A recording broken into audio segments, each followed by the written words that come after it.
Yeah, so obviously I don't want to burn down the house. That's why I'm using these fake candles. But put that one there and then the key light too. 10%, I think. Yeah, that's it. Doesn't go lower. But yeah, doesn't that look nice and cozy? Perfect for a video about low light, right? Okay, so you probably don't know this yet, but my cinematic poker b-roll that I showed you a few videos ago was shot with my Sony a7S III entirely at ISO 12800 because my Godox light here is not powerful enough when I'm shooting in 120 frames per second. I just don't have enough light. But it's insane because it looks so nice and so clean even when shooting at ISO 12. Oh, it's a fake candle, it doesn't matter. So yeah, even when shooting at ISO 12800, it looks great. Now, that's not something I can do with my Canon M50, for example, or a lot of other cameras for that matter. And also, the footage coming from my Canon M50, there's not a lot of room to work with, so the exposure and everything else has to be spot on or it will look noisy. And that's why in this video I'll give you some tips to shoot in low light on a budget camera.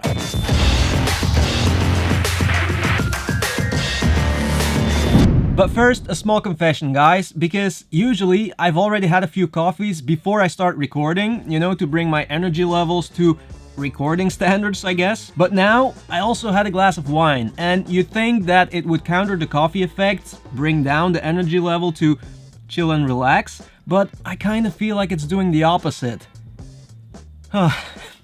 Yeah, I don't know. So I'll try to contain it, but I can't promise anything, just so you know.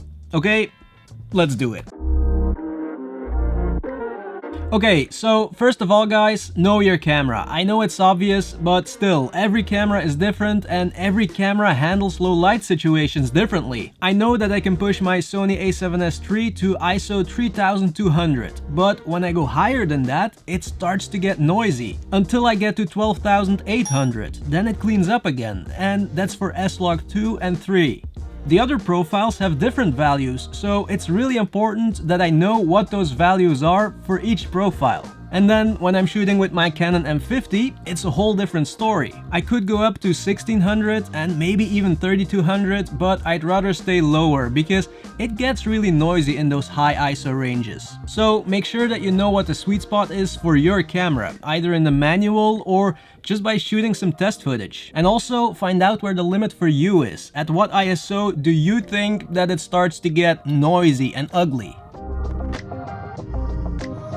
And tip number 2 is don't set your ISO too low. And what I mean by that is that sometimes people tend to underexpose just so they can shoot at ISO 100 or 200 because they think ISO 100 or 200 is less noisy, which is true usually, but then they need to underexpose to use ISO 100 or 200 and then they try to fix it in post. But no, it's more likely to ruin your footage. The right exposure comes first on any camera, but especially when shooting on a cheaper camera. So if you have to use ISO 800 to get the correct exposure, then so be it, because it will most likely look a lot better than underexposing using ISO 200 and then fixing it in post.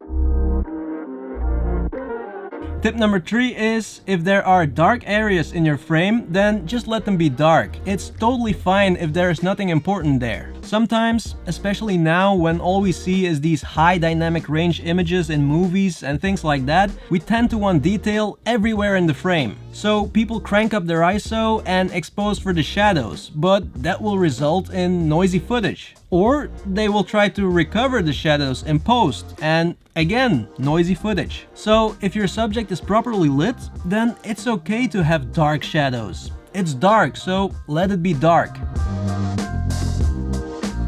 Okay, now if you do want detail in those dark shadow areas, then just add light. That's the best way to fix it. And just because you light something that's in the shadows doesn't mean that it won't look like a shadow area anymore. You know, you'd be surprised how much light they add to a night scene in a movie, for example. And also when you go out, take a small RGB light, like this one, my Pixel RGB light that I've showed you many times before, and now you also know the secret to my candlelight effect here. But yeah, so a small RGB light, it doesn't have to be this one, it can be even smaller, but a small RGB light, it will make your life so much easier when shooting in low light. If you're shooting a person in the dark or backlit and you don't want their face to be completely dark or all noisy, just bring some light, add some light. It doesn't have to be a lot. A light half the size of this will work just fine. Now I'm gonna put my candle light back. It's all fake, guys. It's all fake. There we go. Nice and cozy again. Tip number 5. Okay, so first, for all of you with a camera that supports log, it's definitely possible to shoot in log in low light. I do it all the time, but make sure that you know how to expose log and also how to treat it in post, because it's a lot more difficult to get it right in low light. It's more difficult to get it right in low light. Yeah, so wow. So yeah, if you're still learning how to use log and you're gonna shoot in low light and it has to look perfect, I'd suggest to use a standard profile because it's a lot easier to get it right in low light. God. Okay, and then if your camera doesn't support log, like the Canon M50, you could download one of those log simulation profiles, and I kinda like them, but not for low light. Definitely not for low light. Those profiles like CineStyle, they're great to start learning the basics of color grading and those things, but only when you're shooting in daylight or brightly lit situations, because usually those profiles are really noisy in the shadows. So just go for a standard profile, like neutral. That's what I do now with my Canon M50. And that's it for this video, guys. I hope you liked it. Thank you so much for watching, and see you in the next one.